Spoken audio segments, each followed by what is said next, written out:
Hola, buenas tardes. Estamos en la sesión sincrónica de la tercera semana. Ya inicié la grabación para que quede desde el principio la evidencia y puedan revisar los temas que vamos a discutir el día de hoy, que ustedes van a traer a colación las dudas que tengan y los puntos que quieran ampliar o discutir pues en el día de hoy. Así que iniciamos pues. Bueno, buenas tardes, doctor. ¿Cómo ¿Qué está? tal, Tele? ¿Cómo vamos? Muy bien, gracias a Dios. Eh, bueno, hay varias clases, así que vamos a iniciar por una. Sí, sí, sí, dele.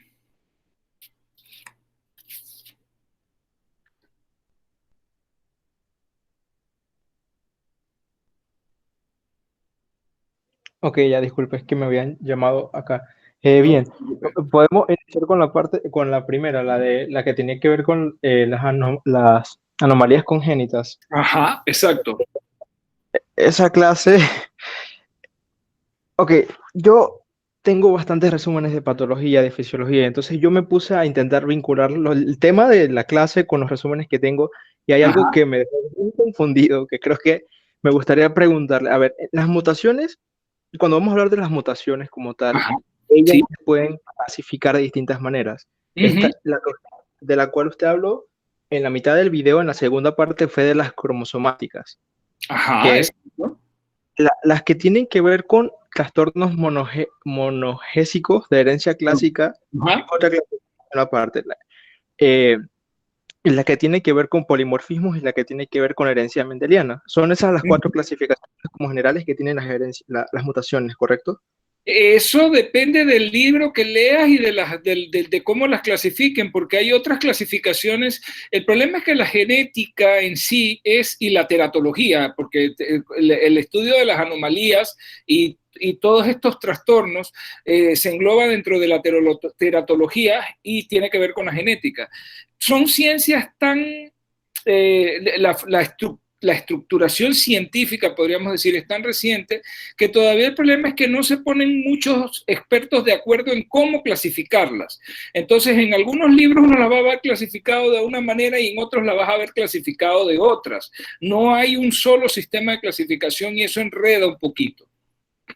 La parte en la que usted menciona, dije, las anomalías congénitas como tal en general, en Ajá. ellas están todas incluidas. O sea, Es que, usted al es uno que menciona, el punto de anomalía congénita, el término anomalía congénita es clínico. No tiene que ver con una clasificación de su etiología. Es clínico. Anomalía congénita es, como su nombre lo dice, algo que se ve mal, que no es normal y que es congénito. Es decir, el niño nació con una anomalía. Puede tener diferentes etiologías. El punto es que ¿por qué les hablo de este tema? Porque lamentablemente hay mucha confusión terminológica. La gente suele decirle malformación a todo. Eso es una malformación congénita. Y si se dan cuenta en la clase, malformación apenas es un tipo de las anomalías congénitas. Una malformación implica que se formó mal, es decir, el problema viene desde la embriogénesis y muchas veces esos son los que están determinados ya sea por algún problema cromosómico o genético. A diferencia de las deformidades o disrupciones que son a raíz de una causa externa. Una cosa externa. exactamente. Eso Así quiere es. decir que la parte de los trastornos cromosomáticos, ahí sí, todos los trastornos cromosomáticos, como es algo interno, todos son malformaciones. Porque, Y algunos pueden tener malformaciones y secuencias como consecuencia de alguna malformación. Por ejemplo, cuando hablé de secuencia, dije que Pierre-Robin es una secuencia, pero la secuencia de Pierre-Robin puede formar parte a su vez de un síndrome genético. ¿Me explico? ¿Y por qué? Porque ese síndrome genético implica la malformación del maxilar y a raíz de ahí se desarrolla la secuencia de Pierre-Robin. Entonces, casi siempre una malformación va a estar relacionada con algún tipo de problema genético o cromosómico, pero a raíz de una malformación puede venir una secuencia, una deformidad o una secuencia, o sea, una secuencia de deformidades consecutivas a una malformación. Entonces, ok, por eso yo no me metí en clasificación de que eso era yo, fíjense, yo hablé de terminología. Vamos a sí. aprender a usar los términos bien. ¿Cuándo es una malformación, cuándo es una deformidad o cuándo es una disrupción, qué es una secuencia, qué es un síndrome o qué es una asociación, porque también ese es el otro término. Asociación son varias anomalías que se presentan juntas y que uno no sabe cuál es la etiología, como la asociación de Bacter o la de Bacter o la de Batter. Son asociaciones porque esas anomalías se presentan en conjunto y todavía no sabemos cuál es la etiología, todavía no se ha descubierto. No es que no exista, es que no la hemos descubierto. En algún momento la vamos a descubrir y cuando se sepa la etiología, entonces ya no va a ser asociación, va a ser síndrome, porque una vez tú sabes la etiología, es un síndrome. Es decir, que todas estas, digamos que, bueno, estos términos pueden estar como entre solapados uno con otro. O sea, como usted mencionó, puede, no específicamente tiene que ver, que ser una de ellas. Puede ser que, como usted dijo, una malformación me lleva a una secuencia y también esa malformación me lleva a un síndrome. Puede ser una mezcla, pues, de todas. Puede ser una mezcla. Lo que yo quiero es que utilicen términos correctos. Por ejemplo, en algún momento ustedes están en un hospital pequeño, en un nivel de atención primaria, pero donde se pueden atender partos, y encuentran un niño que tiene algún tipo de anomalía. Cuando van a referir a ese niño, por favor, si no están seguros, no pongan malformación congénita, pongan anomalía congénita, porque después entonces toca acá revisar en el hospital de qué se trata. Miren que ese error es muy frecuente.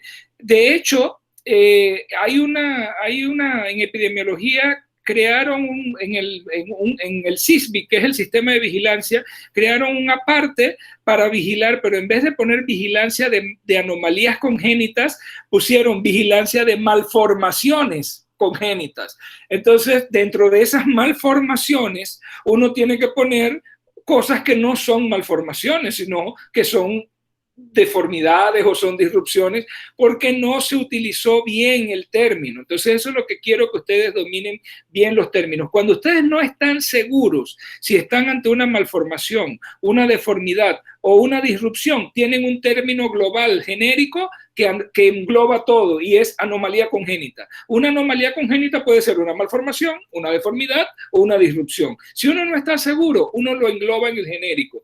Estoy refiriendo a este niño que tiene un conjunto de anomalías congénitas, ¿ok? Después le corresponderá ya al neonatólogo con el genetista y todo definir si eso es realmente algún síndrome, que ahí entonces sí viene la parte esa que tú decías. ¿Será que es algo genético? ¿O es cromosómico? ¿O es simple y sencillamente otro tipo de problema? Pues ahí ya la cosa se pone más compleja y de verdad que no me interesa en este caso que ustedes lleguen a ese nivel de complejidad porque eso es muy especializado. Eso lo tiene que dominar el pediatra y ni siquiera, se los digo como pediatra, ni siquiera yo como pediatra domino a cabalidad toda la teratología porque si, yo creo que en la segunda clase en la que habla de los problemas cromosómicos o en esta, en la primera, yo les hablo de la cantidad de síndromes genéticos que se están describiendo cada vez más y ahora con los estudios de genética cada vez hay más conocimiento. Es imposible que uno pueda dominar todo eso. Los genetistas clínicos tienen una especialidad los clínicos, porque hay dos tipos de genetistas. Hay genetistas que se van a la biología molecular, podríamos llamar de laboratorio. Ellos tienen que ver es con la parte del diagnóstico y todo eso. Pero el genetista clínico, el que ve al paciente, el que hace el diagnóstico, basándose no solamente en la parte genotípica, sino en la fenotípica, esa es una especialidad muy clínica y tiene que ser muy ducho encontrando todos estos hallazgos y el tipo de anomalía y todas estas cosas, porque de verdad que hacer diagnóstico de la cantidad de síndromes genéticos que hay hoy en día no es fácil. Miren, por ahí en estos días me llegó un caso, yo recibo mucha información de la Asociación Española de Pediatría. Me llegó un caso clínico interesante para discusión entre pediatras de unas convulsiones de difícil control y yo digo, esto yo no lo conozco así como tal, pero se pueden englobar dentro de varios tipos y todo. Cuando vino la explicación, un síndrome genético que de reciente descripción ya saben exactamente cuáles son 2 genes que están afectados y todo. Digo, miércoles, la genética está a un nivel que ya uno se siente como abrumado con con tanta cosa, ¿no? Es complejo, pero vuelvo y les insisto, a mí que me interesa que ustedes se expresen bien, como médicos de atención primaria se sepan expresar bien, sepan la diferencia entre las anomalías congénitas, que es como que dice el saco donde metemos todo, y sepan que dentro de esas anomalías congénitas puede haber malformaciones, puede haber disrupciones, pueden haber secuencias, pueden haber deformidades, puede haber todo eso. Y eso sí, cuando hay un grupo de anomalías congénitas que se presentan en conjunto y conocemos la etiología, le ponemos entonces el nombre de síndrome. Y entonces, por ejemplo, el síndrome de Down. El síndrome de Down es un síndrome cromosómico que está después en las aneuploidías somáticas en la siguiente clase. Y sabemos que presenta una serie de anomalías. Son anomalías congénitas, pero que están englobadas todas dentro de un síndrome. Entonces, ¿por qué le llamamos síndrome? Porque conocemos la etiología, sabemos que es una trisomía 21 y que el exceso de material genético es el que condiciona todos estos hallazgos que tienen estos niños. Y no solamente son la parte de anomalías fenotípicas propiamente dichas, sino, por ejemplo, la discapacidad intelectual que pueden producir, que pueden tener ellos y todas estas cosas. O sea que eso ya conlleva un conocimiento un poquito más amplio. Pero también es importante que ustedes conozcan estos síndromes porque son los más frecuentes, sobre todo el síndrome de Down, que se ve con mucha frecuencia, ¿no? Pero No, sí, bueno, nosotros vimos en la cantidad, casi, obviamente todos aquí pasamos por patología, vimos la cantidad de síndromes y de cosas que hay. Por una parte yo me sentía en aquella época bien abrumado porque yo pensaba, me tengo que saber todo esto, o sea, yo mismo imposible, sale, uno no se puede aprender así de lleno todas las cosas si a uno le interesa eso, ya te digo, tendrías que irte por el área de genética clínica y ahí sí, pues es el que conoce toda esa cantidad de síndromes, ¿no? Vale, doctor. Tenía otra pregunta también relacionada ya a la parte de la clasificación de las anomalías, en la parte en la que usted estaba mencionando, según la etiología, usted Sí, habla sobre el término o sobre la clasificación tipo teratogénica, en la cual sí. mencionaba el ejemplo de la talidomina. Eh, el concepto como tal de teratogenia, ¿cuál sería? O sea, el concepto no me quedó muy claro. ¿El concepto qué es? Más bien de teratogenia es teratología y eso viene del griego. Teratos es anómalo, es anómalo, es algo que no está normal, que es grotesco. Entonces, la teratología es el estudio de las anomalías congénitas al nacer. Todo lo teratológico es lo que estudia lo que es anormal en cuanto a este tipo de anomalías. Entonces, por eso es que tú ves que cuando se dice, por ejemplo, que ciertos medicamentos, la exposición a ciertos químicos, la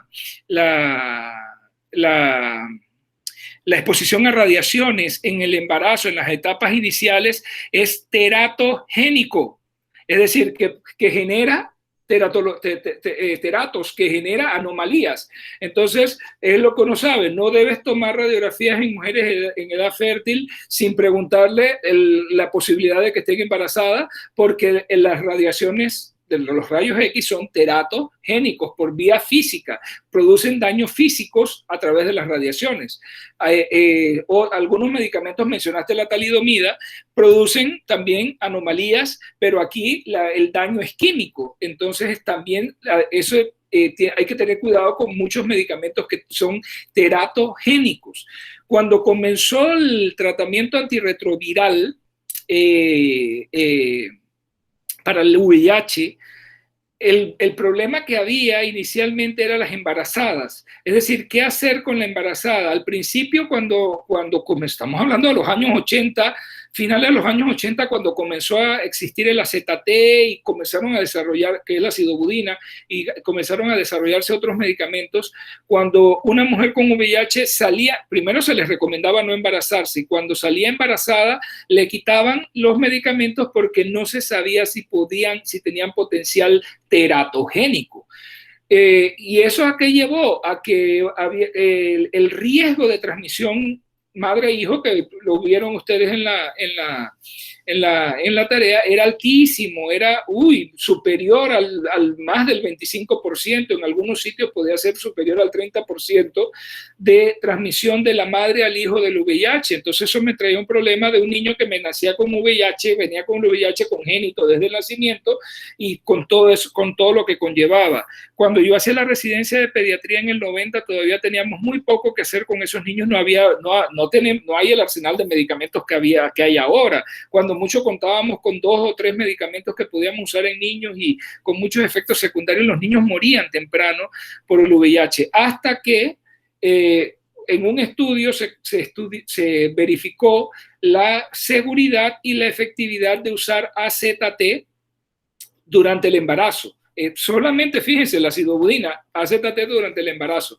Y se demostró que era segura, y no solamente se demostró que era segura, ese estudio se tuvo que interrumpir por razones éticas, porque se demostró que la protección de la transmisión de madre a hijo era tan buena que no valía la pena seguir, o sea, no era ético seguir el estudio, porque obviamente el estudio tenía 2 brazos y era doble ciego. Un grupo de embarazadas estaba recibiendo el AZT y el otro estaba recibiendo placebo. Ni los médicos tratantes ni las pacientes sabían que estaban recibiendo, pero el equipo revisor se dio cuenta que las que estaban recibiendo AZT tenían muchísimo menos riesgo. El riesgo se bajaba del 25% al 1.5% en ese entonces de riesgo de transmisión de la madre al hijo. Entonces se tomó en cuenta y se rompió el estudio, se rompió el ciego y se le dijo no puede seguir porque este medicamento no solamente es seguro, sino que es bueno y previene la transmisión. Y se le comenzó a dar AZT a todas las embarazadas. Pero luego se dieron cuenta, más adelante, ya estamos hablando de los 2000, que si le dabas no solamente AZT, sino si le dabas terapia antirretroviral completa a la mamá, todavía el riesgo era mucho menor, era menos del 1% de riesgo de transmisión de la madre al niño del VIH, era casi inexistente. Entonces se comenzó a usar, pero se comenzaron a usar los medicamentos con ciertas vigilancia, porque siempre hay la duda de que si le puede producir o no algún tipo de problema al feto. Entonces todavía hoy en día los infectólogos a nivel mundial tienen un sitio donde cada vez que ellos suben ahí las pacientes que tienen en control qué medicamentos están tomando. Muchas veces las pacientes están tomando medicamentos y salen embarazadas sin que el infectólogo se dé cuenta, y cuando le reportan al infectólogo ya tienen, qué sé yo, 2 meses, 3 meses de embarazo y están tomando X o Y medicamentos. Entonces el infectólogo reporta eso para ver el seguimiento y luego reporta cómo nació el niño, si tuvo problemas y todo. Y eso ha ido enriqueciendo la información acerca del potencial teratogénico de estas drogas. La mayoría son seguras, afortunadamente, y hoy en día las embarazadas reciben su tratamiento durante el embarazo, y hemos llegado a que si hay buen seguimiento, la transmisión de madre a hijo es prácticamente 0. Es decir, los niños nacen sanos.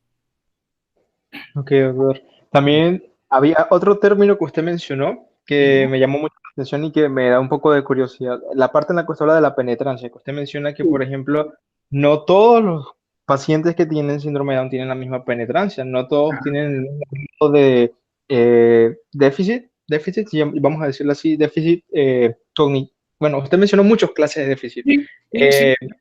Esa variación, ¿a qué se debe? ¿O por qué motivo una alteración de un cromosoma se supone que a una persona sí le causa una alteración y a otra no? Eso me da como curiosidad. ¿Por qué? Recuerda que no siempre la trisomía es completa. Hay casos en donde la trisomía, lo que ocurre es que lo único que hay extra es un brazo largo del cromosoma 21 adicional. La parte distal del brazo largo del cromosoma 21 es capaz de generar el síndrome de Down. No tiene que estar todo el cromosoma 21, pero claro, mientras menos material genético extra haya, menos van a ser las manifestaciones. La otra cosa que puede ocurrir por ejemplo, con el síndrome de Down es que muchas veces son mosaicos. Hay líneas celulares que tienen la trisomía y otras líneas que no tienen la trisomía. Entonces eso nos da hay 2 términos, varianza y penetrancia. Varianza es la cantidad de manifestaciones que tienen. No todos tienen la misma cantidad de manifestaciones. Algunos tienen todas las manifestaciones, otros tienen algunas y otras no. Por ejemplo, yo he tenido pacientes con trisomía 21, con síndrome de Down, sin cardiopatía, y ese es uno de las anomalías que consideramos importantes en el síndrome de Down, que las tenemos que buscar. Pero he tenido síndrome de Down sin cardiopatía. Eso te habla de varianza. Y la otra es la penetrancia. La penetrancia es la profundidad de la manifestación. Y ahí usted fue la discapacidad intelectual. Por ejemplo, hay niños con síndrome de Down, ya incluso pues, el síndrome de Down con los cuidados que se les da ahora, llegan a edades de adulto, pasan de los 50 años y todo. Hay síndromes de Down con discapacidad intelectual mínima, que funcionan, diríamos, en un nivel limítrofe de inteligencia, normal bajo, o discapacidad mínima, que son funcionales. Incluso hay actualmente varios, bien documentado, personas con síndrome de Down que han egresado de la universidad con licenciatura. Hay una joven síndrome de Down, si no me equivoco, que es argentina, que es educadora de preescolar. Ella tiene su licenciatura y tiene algunos estudios de posgrado y todo, y ella es síndrome de Down, pero es una síndrome de Down con baja penetrancia. Su discapacidad intelectual ella es normal bajo, coeficiente intelectual normal bajo. Claro que tiene sus limitaciones y todo, tú le notas cuando habla y todo, pero la muchacha se desenvuelve muy bien. Hay una en España que es concejal. Creo que ya entendí. Entonces, la variación depende del cariotipo, pues del tipo de lo que le ocurrió. Si es tipo mosaico, si es una translocación, si es completo, si no, varía, depende. No lo podemos asegurar tan tajante, porque hay niños que tienen la trisomía completa y tienen baja penetrancia. No tenemos una explicación clara. Quizás esa explicación vaya por la línea molecular. No me atrevo ni siquiera a esbozar una hipótesis, pero no es muy bien entendido por qué ocurre. Algunos niños que tienen la trisomía completa que tú ves, y el cariotipo es 46XY más 21, y tienen baja penetrancia. No hemos podido entender muy bien por qué razón, si teniendo todas las las manifestaciones son tan variables de un individuo a otro. Podría haber otros factores protectores. De repente la presencia o ausencia de ciertos genes podría condicionar que las manifestaciones sean más o menos variables y profundas. Pues es muy difícil esbozar una explicación, pero lo que sí es cierto es que uno ve mucha variación en la manifestación de las anomalías del síndrome de Down, y en la penetrancia de las mismas. No es lo mismo en todos los niños. Entonces, uno se da cuenta con el seguimiento. Listo, doctor, muchas gracias. Disculpa si preguntas tan así fuera de lugar. No son fuera de lugar, si son para ese es el objetivo de esta sesión, discutir. Buenas tardes. Hola, buenas tardes. Doctor, le quería hacer una pregunta acerca, por ejemplo, el síndrome de Turner, cuando se le tiene que dar a las niñas hormona de crecimiento o estrógenos. Ajá, sí, exacto. ¿Existe una edad máxima donde se pueda dar y ya no se pueda seguir utilizando con ellas? Sí, porque depende o sea, si ya esperas mucho, ya es una niña en la edad, ya está en la etapa de la adolescencia, es probable que quizás no es que no se la puedas dar, pero la respuesta que vas a obtener no va a ser la misma que si tú le das esas hormonas desde temprano, en la infancia. De ahí la importancia de hacer el diagnóstico temprano. Ese tratamiento son tratamientos muy especializados, lo hace el endocrinólogo pediatra. No solamente se les da hormona de crecimiento, también cuando van llegando ya, cuando deberían entrar en la pubertad. Recuerden que ellas tienen digenesia gonadal, ellas no producen estrógeno adecuadamente, por lo tanto la aparición de los caracteres sexuales secundarios de no intervenirse va a ser prácticamente inexistente. Van a tener infantilismo genital porque no se van a desarrollar los caracteres secundarios, a menos que estén en adecuado control por el endocrinólogo pediatra. cuando ellos, además de dar la hormona de crecimiento para asegurar un mejor crecimiento, cuando las niñas con síndrome de Turner están llegando a la pubertad, o en la edad en la que deben estar en la pubertad, ellos comienzan a darle estrógenos a dosis bajas, usan generalmente combinaciones de estrógenos a microdosis más progestina, para estimular son los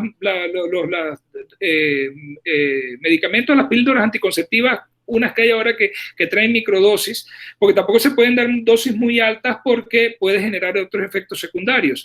Ellos titulan la dosis necesaria para ayudarle a estas niñas a desarrollar caracteres sexuales secundarios, mejorar el crecimiento, mejorar su aspecto y todas esas cosas, y también va en favor de la calidad de vida de estas niñas, de estas muchachas, ¿no? Entonces sí logran mejorar bastante a estas muchachas dándole estos reemplazos hormonales. Lo mismo pasa, por ejemplo, con los Klinefelter.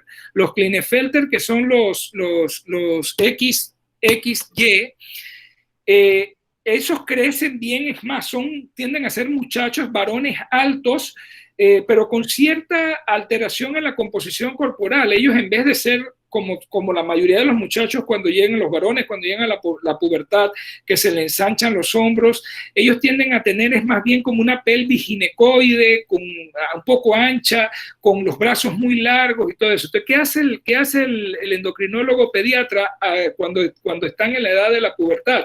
Le ponen testosterona. Eso les ayuda con su composición corporal, pero además de eso tiene otra ventaja. Ellos tienden a tener micropene, el pene no crece muchas veces y los testículos se les quedan pequeños. Con las inyecciones de testosterona que les calculan los endocrinólogos pediatras, generalmente se logra que crezca el pene, como vimos el semestre pasado en el desarrollo de los estadios de Tanner, va a haber aumento del tamaño, de longitud y de grosor del pene, puede haber aumento del volumen de los testículos, es decir, se logra bastante con ellos haciendo el tratamiento hormonal, pero eso debe ser en manos del endocrinólogo pediatra, porque tiene sus efectos secundarios y todo, pero sí se hace y le mejora la calidad de vida a estos muchachos con estos síndromes. Entonces, ¿cuál es el mensaje para nosotros acá de atención primaria? Incluso no solamente para ustedes como médicos generales que van a hacer, sino para los pediatras. La detección oportuna, darse cuenta rápido, temprano, cuando estos niños están pequeñitos, de que tienen un problema y referirlos al endocrinólogo pediatra para que le comience el seguimiento, va a tener un impacto notable en la calidad de vida de esos muchachos y muchachas cuando crecen. Entonces, la idea es esa, que ustedes tengan el conocimiento de que esto existe, de cuáles son sus características, y donde tengan la sospecha, consulten con el pediatra, y si el pediatra comparte la sospecha con ustedes, pues entonces va al genetista para el cariotipo, va al endocrinólogo para el tratamiento el seguimiento y reemplazo hormonal cuando sea necesario, y eso mejora mucho la calidad de vida de todos estos muchachos con este tipo de síndromes congénitos.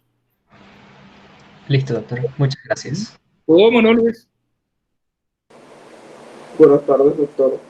Dígame, Malcolm. Una consulta. En el vídeo de síndrome de Down, cuando usted estaba... Bueno, no en el de síndrome de Down, cuando empieza a hablar de los defectos, ahí aparece una parte entrecortada donde usted iba a explicar dos conceptos. Uno era varianza y penetrancia. Ajá. ¿Podría repetir a qué definición era la que trataba de decirnos, por favor? La de varianza y penetrancia, bueno, sí, similar a lo que ya le expliqué a Saleh. Varianza es de la cantidad de anomalías y de características que puede tener un síndrome, cuántas se presentan. No siempre se presentan todas, hay variabilidad en la presentación y a eso se le llama varianza. Yo ponía como ejemplo, por ejemplo, se sabe que el síndrome de Down puede tener cardiopatía, esa es una de las características más frecuentes en ellos. Sin embargo, yo he tenido varios síndromes de Down sin cardiopatía. Entonces eso es varianza, ahí varió, no se presentó esa manifestación.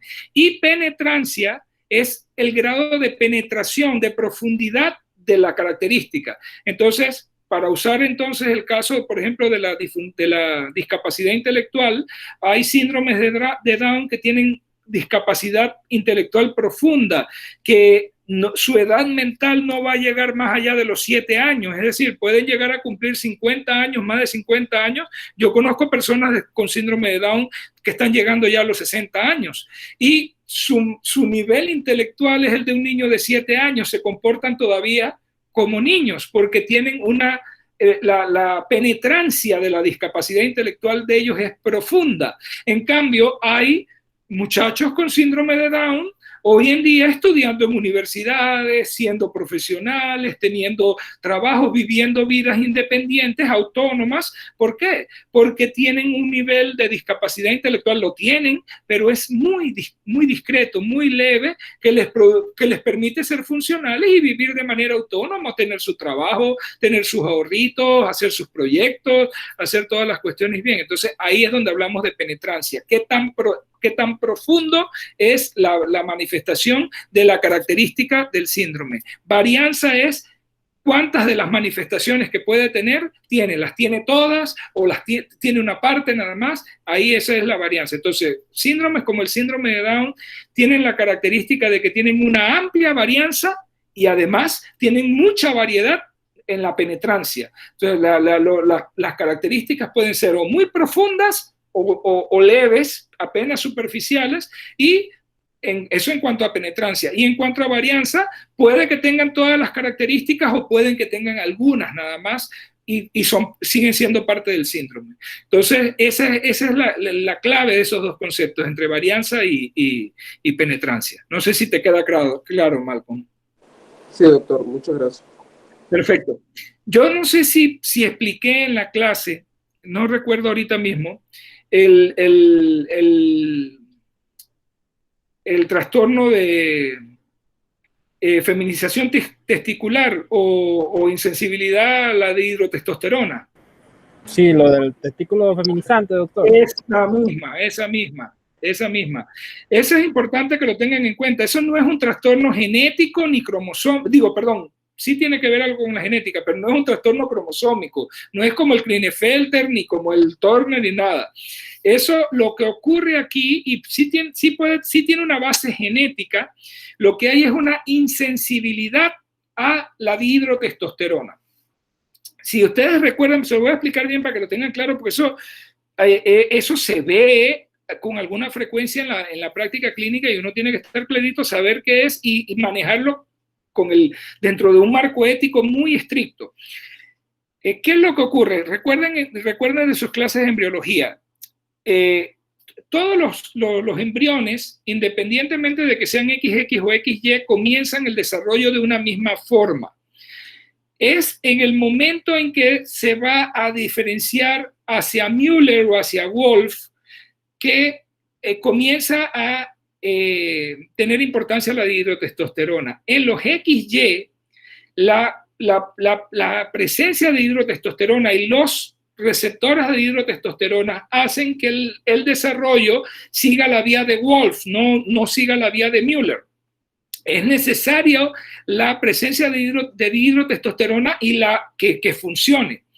¿Qué pasa en estos niños, en estos embriones que siendo XY eso no ocurre? No es que no hay dihidrotestosterona, sí hay, pero hay un problema en el receptor y el receptor no es sensible a la acción de la dihidrotestosterona. Muchas veces no está el receptor o el receptor está, pero está alterado y no responde a la acción de la dihidrotestosterona. Por eso se llama insensibilidad a la dihidrotestosterona. Al no haber eso, este embrión que es XY, no se va por la vía de Wolff, sigue Müller, pero es un Müller incompleto porque no tiene ovarios, sino tiene testículos que están produciendo testosterona, aunque no responda a ella. Entonces, ¿qué pasa? Es un Müller incompleto, por ejemplo, no se desarrolla el útero, no tienen útero. Sí tienen, la parte de los genitales externos se desarrolla como de mujer, lo que vendría a ser el escroto queda siendo unos labios mayores y se desarrolla una vagina con fondo de saco ciego, no hay desarrollo de útero. Estamos hablando a nivel intrauterino, todavía estamos hablando de desarrollo embrionario, ¿ok? Entonces, y todo eso sigue así y el desarrollo sigue dependiendo entonces de la acción de los estrógenos que haya, de los pocos que haya, porque a pesar de que este embrión y feto después lo que tiene es testículos y esos testículos están produciendo testosterona, las células de ellos son insensibles a la dihidrotestosterona, no pueden actuar por acción de la dihidrotestosterona. Entonces, ¿qué pasa? ¿Qué pasa cuando este producto nace? Es una niña, fenotípicamente es una niña. Los genitales externos son normales de niña, no es genitales ambiguos, ni nada que se confunda, ni nada, son genitales de niña. Lo único es que tienen una vagina en fondo de saco ciego y eso no es evidente al examen físico, entonces nadie se va a dar cuenta. Ok, estas niñas son clasificadas como niñas, son reconocidas como niñas, son criadas como niñas. Llega el momento de la pubertad, ok, ellos recuerden que todos tenemos andrógenos y estrógenos. Obviamente aquí hay mayor producción de andrógenos que de estrógenos, pero en el tejido adiposo, los andrógenos se pueden convertir a estrógenos. Entonces, estas niñas, a pesar de no tener ovarios, la presencia de sus estrógenos y que tienen testosterona, pero que no pueden responder a ella, van a responder completamente a los estrógenos. Es decir, va a haber una telarquía bien desarrollada y todo. Sus mamas se van a desarrollar sin ningún problema, van a desarrollar vello púbico, van a desarrollar todo bien y se van a desarrollar fenotípicamente como chicas, es decir, se le van a ensanchar las caderas, van a acumular grasa en los glúteos, en los muslos y todo, y el desarrollo de las mamas, todo como porque lo que va a estar haciendo efecto son los estrógenos. Los andrógenos están ahí, pero ellos son insensibles a los andrógenos. ¿Por qué consultan generalmente? Porque ya, pues la chica, desarrollo mamario bien, desarrollo todo bien, es más, son chicas altas, generalmente muy bonitas y todo, la mamá muy contenta con su niña y todo, pero 12 años, 13 años, 14 años y la niña no menstrua. Está desarrollándose muy bien, está alta y todo, vello púbico y todo, pero no menstrua. Generalmente, ¿quién hace el diagnóstico? El ginecólogo. La mamá la lleva a su ginecólogo o ginecóloga porque está preocupada porque la niña está creciendo bien y todo, y está muy saludable, pero no menstrua. Ahí es donde el ginecólogo hace un ultrasonido y se da cuenta que no hay útero. Busca los ovarios y no encuentra ovarios, es que no hay ovarios, y lo que tienen son testes que se quedan a nivel abdominal, pues no descienden obviamente porque lo que hace descender los testículos es la dihidrotestosterona. Entonces, esto se tiene que manejar con mucho cuidado. Se le refiere a genética para hacer el cariotipo. Eso se maneja con alta confidencialidad. Obviamente el cariotipo va a salir XY, son varones, genéticamente, cromosómicamente son varones, pero que nunca han manifestado ninguna característica masculina porque no responden a la dihidrotestosterona. Ese diagnóstico se tiene que manejar, miren, es una de las pocas cosas en medicina donde uno miente, pero miente basado en el principio ético del primum non nocere, del primero no hacer daño. ¿Por qué razón? Póngase a pensar en una chica de 13 o 14 años. Es una niña, está criada como niña, ella se siente niña, siempre ha sido niña y todo, y se está convirtiendo en una mujer. Y usted le va a decir, es que tú no eres mujer, eres hombre. Y nunca va a ser hombre realmente, siempre va a seguir siendo mujer. No es ético hacer eso, eso va a hacer daño y no va a cambiar nada. Entonces va a hacer que esa niña crezca con un problema muy serio y no se maneja de esa forma. Lo que hay que manejar aquí es explicarle a la familia y a la propia muchacha, ya si son adolescentes, que por un tipo de problema congénito que no es tan frecuente, ella no tiene útero. Entonces, que por no tener útero nunca va a poder tener bebés. Y segundo, que en ese tipo de trastorno los ovarios tienden a malignizarse con frecuencia, es decir, que se produce cáncer de ovario con frecuencia. Y uno usa el término ovario, aunque uno sabe que lo que hay son testículos, y que esos ovarios hay que extirparlos. Hay que hacer la pesquisa, muchas veces se hace con ultrasonido, es difícil encontrarlo, hay que hacer a veces CAT, contrastado o resonancia para ver dónde están esos testículos, y el cirujano pediatra o el ginecólogo entran y sacan esos testículos. Recuerden qué pasa con los testículos cuando se quedan a nivel abdominal, el riesgo de malignización es alto. Entonces hay que hacer la orquiectomía profiláctica y muchas veces a estas pacientes los endocrinólogos les dan reemplazos hormonales para ayudar pues en la regulación hormonal fisiológica. y ellas tienen, claro que se les da apoyo con salud mental porque ¿por qué es importante ese apoyo? Usted le está diciendo que va a ser infértil, que nunca va a poder tener niños. Y recuerde que ella es mujer y se va a sentir, para una mujer que le diga a los 13, 14 años que no va a poder tener niños, es un golpe muy duro y eso se tiene que manejar con salud mental. Pero nunca se debe decir lo otro. Eso es algo que tiene que quedar acá en reserva médica, porque imagínense el trauma que causaría una situación así con estas muchachas. Eso no es infrecuente, eso se ve con alguna frecuencia. Yo recuerdo varios casos relativamente reciente en el Hospital José Domingo de Valdía, donde se ha completado los estudios, se ha hecho la cirugía y todo eso para hacer la orquiectomía profiláctica y todas esas cosas de muchachas. Usted las ve y son muchachas, la mayoría de ellas son muchachas altas, bien formadas, todo sin ningún problema. Usted no le ve nada raro. Y nada más, pues que lo que les digo, a nivel cromosómico son varones, pero tienen ese asunto que tiene que ver con los receptores de insensibilidad a la dihidrotestosterona. Son cuestiones raras, difíciles de explicar a veces, pero que ocurren, y ya les digo, ocurren con cierta frecuencia. No es infrecuente verlo. Entonces es importante que ustedes conozcan ese tipo de situaciones, porque las van a poder ver en algún momento, van a estar expuestos a ese tipo de problemas. No sé si habían escuchado alguna vez de ese síndrome, si lo habían o saben de algún caso o algo. Es interesante ver las descripciones y todas esas cosas.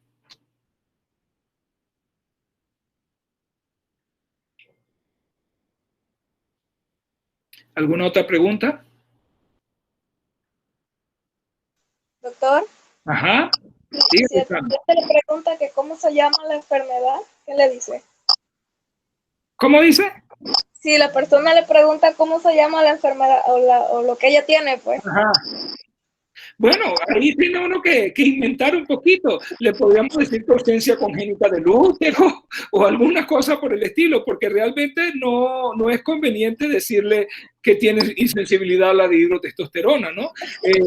Uno le dice, bueno, no, este es un trastorno congénito donde hay ausencia de útero. Yo sé por qué me lo pregunta Roxana, porque ahora la gente quiere inmediatamente irse a internet a buscar en Dr. Google a ver qué es lo que tienen y por qué lo tienen. Ahí tiene uno que bandearla, no, ese es un trastorno de ausencia congénita del útero y todo. Y bueno, hasta eso puede ser peligroso, porque si lo buscan así, les puede salir información de la insensibilidad a la dihidrotestosterona, pero bueno, hay que manejar esto con cuidado. Y nadie se ha dado cuenta. Por ahora que yo sepa, no, nadie. Es que lo que pasa es que el shock inicial que tienen las pacientes y las familias es cuando uno les dice no vas a poder tener hijos. Entonces, según por esa línea, ¿no? Y eso es un duelo. Por eso es que tiene que manejarse en conjunto con salud mental, porque ellos tienen que hacer el duelo por esa situación. Entonces, se enfocan más hacia esa parte, ¿no? Que a la parte de que no va a poder tener bebés y todo, y no se van tanto a la parte del por qué. Pero sí, es interesante la pregunta, porque hoy en día la gente inmediatamente se quiere ir a internet a buscar qué era eso y por qué pasa eso y todo lo demás, ¿no? Hay que tener mucho cuidado con esa parte.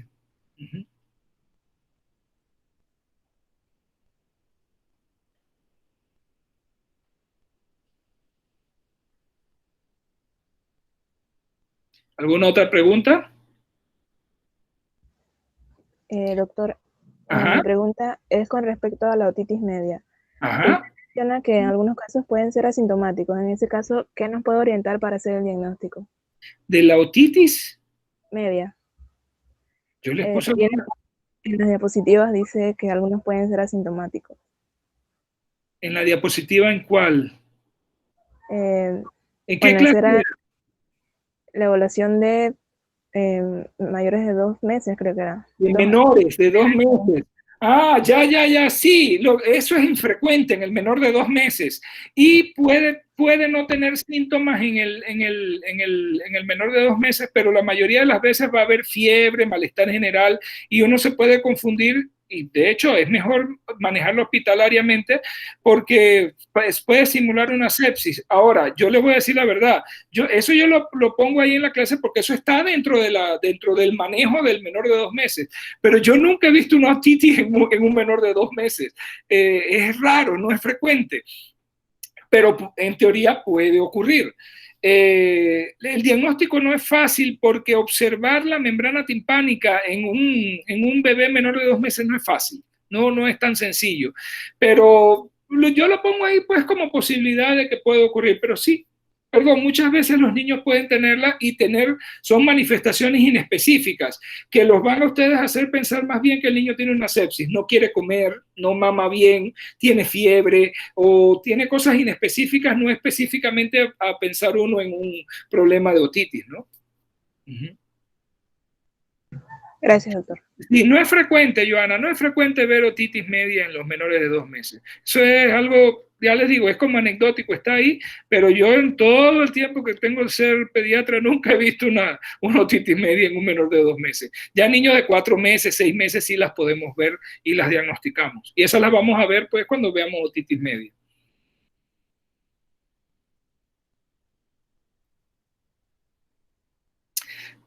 Importante que tengan presente lo de la hipoglucemia neonatal, eso más que todo cuando estén de internos o si en algún momento están en un lugar donde se atienden partos, siempre estar pendiente a esos signos y síntomas inespecíficos de la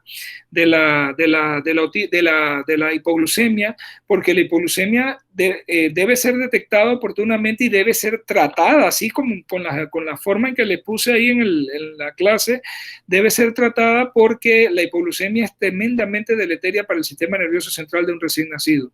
Recién nacido expuesto a hipoglucemia puede quedar con secuelas importantes del sistema nervioso central. Entonces eso debe ser detectado oportunamente y tratado oportunamente y deben saberla tratar, poner su bolo de destroza en agua al 10% que se pone a 3 mililitros por kilo y luego seguir con una infusión de destroza que debe ser por lo menos de 6 miligramos por kilo por minuto, porque si no, ese niño va a tener problemas. Y obviamente si encuentran un niño con hipoglucemia y no están en el hospital, referirlo al hospital, porque ese niño hay que darle seguimiento especializado, porque es un problema serio, un problema grave. El gran problema es que no hay una definición clara. Uno lo define por la sintomatología que presenta, que ustedes se dan cuenta que los síntomas son un poquito inespecíficos, pero que pueden llamar la atención como temblores finos, el niño no mama bien y todo.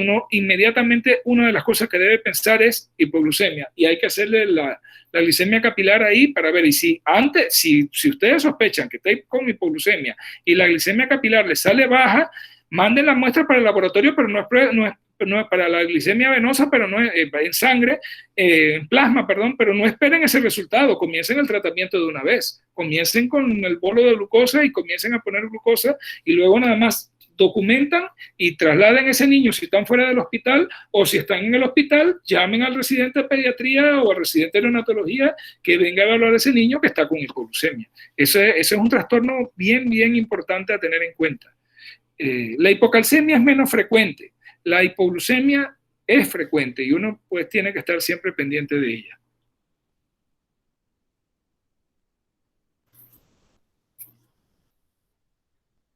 ¿Otra pregunta? Yo les tengo planificado Ajá, sí, Fergie, diga. ¿Me escucha, doctor? Buenas tardes. Buenas tardes. es que quería saber si existen parámetros para evitar que un recién nacido con hiperbilirrubinemia desarrolle encefalopatía bilirrubínica, si existen como parámetros o para evitar medidas. Ajá. Lo más importante es la detección oportuna, o sea, detectarlo oportunamente, referirlo y comenzar el manejo de todo. O sea, lo primero que uno hace es poner a ese niño en fototerapia. Para tratar de disminuir esas bilirrubinas. Y dependiendo de cómo vaya evolucionando, lo único que me va a frenar cuando esas bilirrubinas van subiendo, lo único que me va a frenar la posibilidad de la encefalopatía bilirrubínica es la exsanguinotransfusión. Es decir, de ahí la importancia de referir cuando tenemos sospecha de esos niños oportunamente al hospital y darle el manejo especializado, porque una vez que esas bilirrubinas van subiendo, el primer escalón, dependiendo del nivel en que están, es la fototerapia, ponerlo con las lámparas especiales de luz azul, para tratar de hacer el efecto fotoquímico de solubilizar esa bilirrubina indirecta y que se pueda excretar. Y si los valores se mantienen elevados, la exsanguinotransfusión, no hay de otra, y son procedimientos especializados, porque no tengo otra forma de evitar que esas bilirrubinas se me impregnen en el sistema nervioso central. Así que la respuesta a su pregunta es, lo único que puedo hacer es detección oportuna, primero, detección del riesgo, y por eso están ahí los criterios de riesgo, todos esos niños pretérmino, todos los niños que tuvieron asfixia, todos esos niños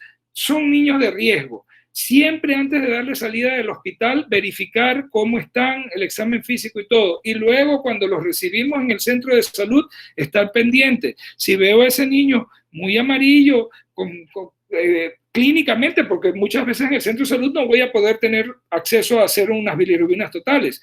Clínicamente, lo veo muy amarillo, está todo amarillo y todo, mejor lo refiero al hospital para que le hagan las bilirrubinas allá. Si le hacen allá las bilirrubinas, y están altas, se van a quedar con él, lo van a hospitalizar y le van a dar el manejo adecuado, que puede, como les digo, ser fototerapia y o exsanguinotransfusión.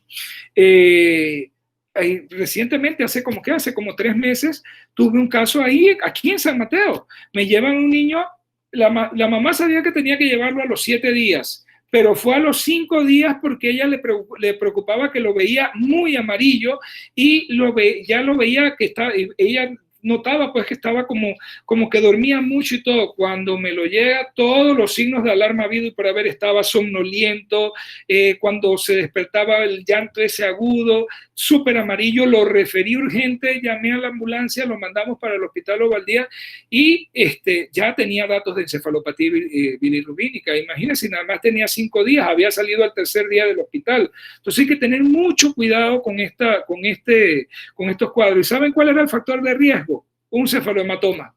Un cefalohematoma grande. La sangre se comenzó a metabolizar y se subió rápidamente los niveles de bilirrubina y hizo la encefalopatía, llegó hasta la fase 2. ¿Por qué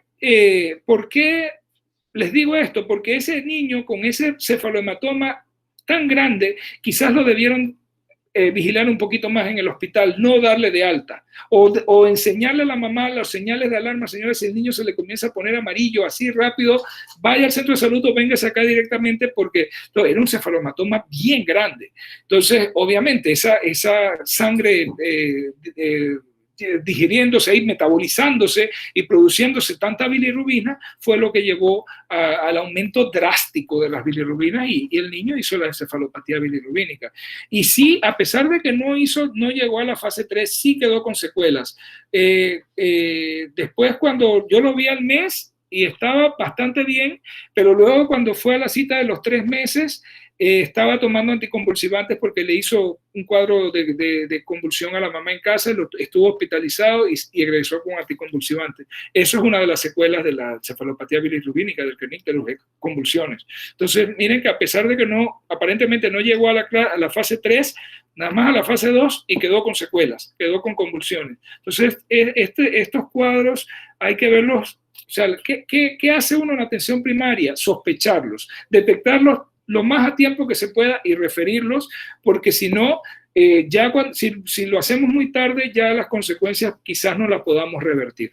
Entonces sí, ¿qué puedo hacer? Tomar en cuenta siempre los factores de riesgo, tener un nivel de sensibilidad alto de detección y referir oportunamente para que se tomen las medidas de tratamiento especializado y tratar de evitar las secuelas de una encefalopatía bilirrubínica que pueden ser graves o incluso la muerte.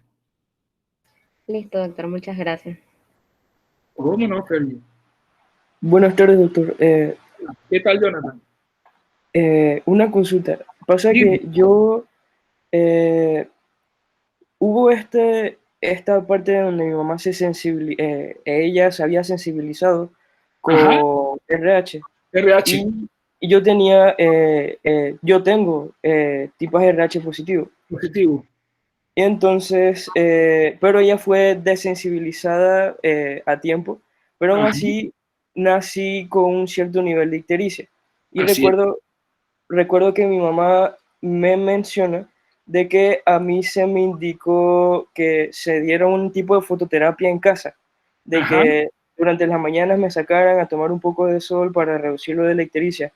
Esto estaría indicado en pacientes más Eso son leyendas urbanas, Jonathan.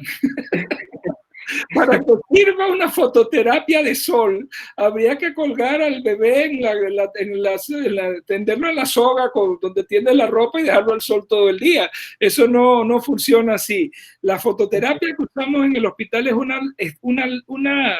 son unas lámparas especiales con una longitud de onda específica, que es la que está en el rango de la luz azul, que es la que lleva al cambio fotoquímico de la bilirrubina indirecta, la vuelve por cambio fotoquímico, la vuelve soluble y se puede excretar. De hecho, es mejor cuando la luz es completamente azul. Sin embargo, se evita mucho porque hay estudios que dicen que esa luz azul en el personal da dolor de cabeza. Les tiende a darse cefalea, mareos y todo. Entonces, por eso se usa la luz tipo fluorescente con cierta longitud. Son lámparas especiales, no son cualquier lámpara, son lámparas especiales y tienen solamente una vida, un tiempo de vida determinado en horas. Después de esa cantidad de horas ya no es efectiva la luz que producen y hay que cambiarlas.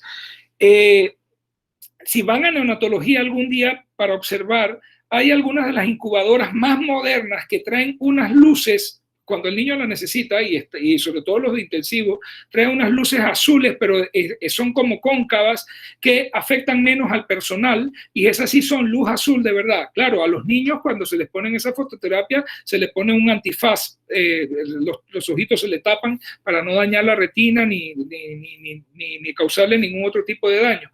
Pero sí, eso de poner a los niños al sol, eso es leyenda urbana, eso no funciona para nada, no tiene ninguna validez. Siempre les decimos a las mamás que traten de sacar a los niños en la mañana, con el sol de la mañana, no cuando el sol todavía está tenue, no por la bilirrubina, no por fototerapia, sino porque es importante para que los niños pongan en orden el ritmo circadiano. Los ritmos circadianos nuestros, fisiológicos, hormonales, dependen de la exposición a luz solar. Recuerden que los bebés, cuando nacen, ellos venían del útero, allá no había luz solar, ni cambio de luz solar de día a noche, ni nada, por lo tanto sus ritmos circadianos están totalmente descoordinados, ahí no hay ritmo circadiano. Cuando el niño nace y uno lo comienza a sacar todos los días en la mañana a que él vea la luz solar, no hay nada mejor que la luz solar para poner en orden los ritmos circadianos. Entonces, por esa razón es importante sacar a los niños en la mañana, no para solearlos. Eso, yo he oído mucha gente recomendar eso no tiene ninguna base científica de recomendación. Entonces, ya te digo, para que funcionara la fototerapia habría que guindar al niño allá en la cuerda de tender la ropa todo el día, pobrecito, no va a quedar deshidratado allá con tanto sol y además la exposición solar tiene efectos deleterios en la piel. Así que eso no tiene ninguna indicación, Jonathan. Eso es más que todo como un mito. probablemente sí desarrollaste algo de ictericia, pero muy leve porque tu mamá había sido desensibilizada. Si hubiese sido una incompatibilidad RH sin desensibilización de mamá, esas son generalmente unas ictericias bien graves que ameritan sanguinotransfusión y temprana, porque el grado de hemólisis es altísimo. Pero tu mamá había sido desensibilizada, así que probablemente el paso de anticuerpos de tu mamá a ti a través de la placenta fue muy, muy discreto y probablemente sí elevaste bilirrubina, pero dentro de un nivel seguro, no del nivel que hiciera pensar, ni siquiera tener la posibilidad de fototerapia. Gracias, doctor. ¿Cómo no? Sí, es buena la pregunta, Jonathan, porque ese mito nunca recomienden eso. Yo he oído a gente recomendar eso y eso no tiene base científica. Dígame, Karen. Sí, una pregunta. Allí también se mencionó cosas de ictericia patológica. Entre ellas están las de ictericia por alimentación de leche materna, la ictericia por leche materna. Entonces, ¿hay alguna manera de diagnosticarlo o alguna ictericia siempre tengo que referirlo al especialista? Siempre refiéralo al especialista. Yo se los pongo para que lo tengan presente, porque sí, la ictericia asociada a la lactancia materna es la que se da en los primeros días. Estamos hablando de la primera semana, los niños se ponen un poquito más amarillos de lo normal y curiosamente, aunque el factor que está de fondo es la lactancia materna, el tratamiento es que el niño tome más leche más frecuente para que evacúe más y evite la circulación enterohepática de la bilirrubina. Mientras más evacúa el niño, más rápido expulsa de la bilirrubina, más rápido va a disminuir los niveles de bilirrubina y se le va a quitar la ictericia. Así que de esa que es la asociada a la lactancia materna, que generalmente en la primera semana, el tratamiento es que la mamá ponga ese bebé a la teta, aunque el bebé esté dormido, que lo ponga cada 2 horas a mamar.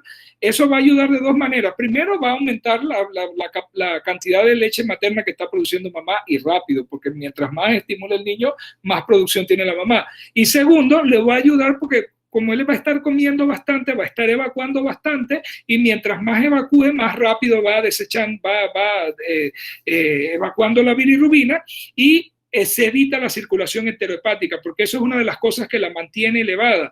El niño la expulsa la beta-glucuronidasa de la leche materna y la lipasa, la desconjugan, la vuelven nuevamente indirecta y la absorbe la circulación enterohepática y vuelve a circular nuevamente esa bilirrubina.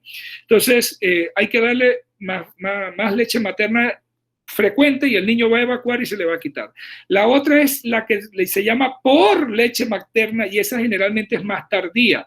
Y esa uno lo ve ya con niños uno se piensa, si este niño tiene 2 semanas, ¿por qué sigue amarillo?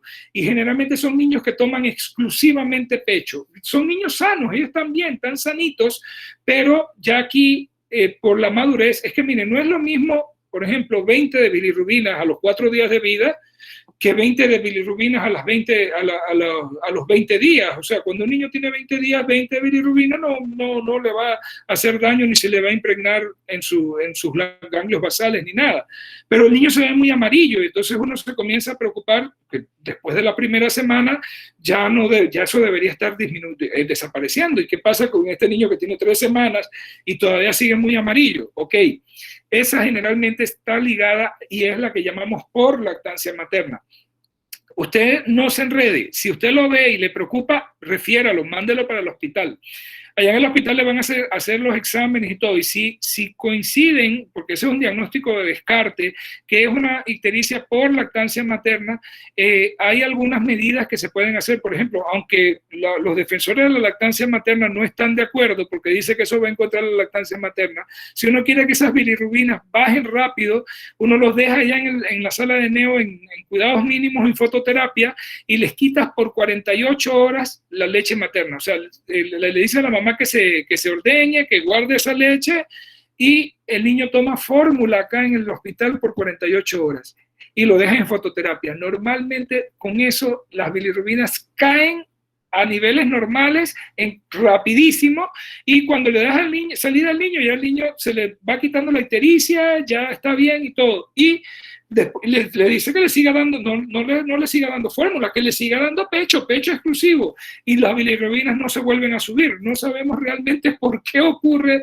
eso, pero es bien efectivo. Ahora, ya les digo, los defensores de la lactancia materna dicen que eso no se debe hacer porque estamos interfiriendo con la lactancia materna exclusiva. Sin embargo, póngase a pensar, usted es la mamá de un niño de 3 semanas, 4 semanas, y el niño está amarillo que parece un canario, a veces se ven hasta verdes ya, y no se le mejora. ¿Usted cree que usted se va a quedar tranquila con eso? Entonces uno, por tranquilidad de los papás, muchas veces hace esta medida y el niño se le quita la ictericia. Generalmente lo maneja el especialista, lo maneja el pediatra o el neonatólogo. Pero ustedes no se enreden con eso. O sea, cuando vean un niño con ictericia y no mejora, mándelo al hospital y que ya le hagan todas las pruebas y que descarten cualquier otra patología, porque el punto es que clínicamente no vamos a poder definir qué es una cosa o qué es la otra. Yo quiero que ustedes conozcan la variedad de problemas que puede haber, pero a la larga, ¿qué voy a ver en la clínica cuando tengo al bebé delante que le estoy haciendo el control? Voy a ver un niño amarillo, no veo más nada. Entonces, dependiendo del nivel de ictericia que tenga, usted toma la decisión. Mejor lo voy a mandar y que le hagan sus exámenes y vamos a ver cómo sale. Y la comunicación bilateral debe ser fluida, es decir, cuando el niño egresa del hospital debe venir con sus resultados y toda la explicación de allá del especialista de qué fue lo que le encontraron al niño, para que usted sepa y tenga la realimentación de ese paciente que usted mandó para el hospital, ¿no? Yo creo que esa parte es importantísima. Sí. Muchas gracias, doctor. ¿Cómo no, Karen? Les iba a decir que yo les tengo programado la prueba corta para el domingo, para darle chance de que vean todas las clases y las repasen bien para el domingo de 4 a 6, para que entren a hacer la prueba corta. No sé si les parece bien ese día. Muchas gracias, doctor. Sí. Perfecto, doctor. Muchas gracias. Para que tengan chance de ver las clases, repasarlas, verlas bien, todo, y entonces lo hacen el domingo, entonces. Gracias, doctor. Sí. Que eso, eran bastantitas, así que tenemos más tiempo. Gracias. No, sí, tienen más tiempo, porque si no, imagínense, sí, claro, tienen que revisar bien todos esos temas. Ok, ¿alguna otra pregunta? Bueno, si no hay más preguntas, entonces nos vemos la otra semana. Yo el lunes sin falta van a tener el material de la semana y seguimos entonces con los temas que falta, que vienen, que ya son los de los niños mayores de 2 meses. Doctor. Está bien, nos vemos. Doctor. Ya saben, domingo de 4 a 6 va a estar la prueba. Dígame, Adrián. Con respecto a los temas de primer parcial, es hasta aquí, ¿verdad? No, todavía podemos incluir, porque el primer parcial va a ser hasta la 8ª semana. Ah, ok. Entonces, okay. podemos incluir, vamos para la 4ª todavía, así que todavía podemos incluir más temas. Ah, ok. Sí, es que me confundí ahí con el mensaje que estaba en la plataforma. Sí. No, sí, lo del primer parcial viene más adelante. Ok. Dele, cómo no, hasta luego. Nos vemos entonces, pues. Hasta luego, doctor. Hasta luego, doctor. Hasta luego, doctor.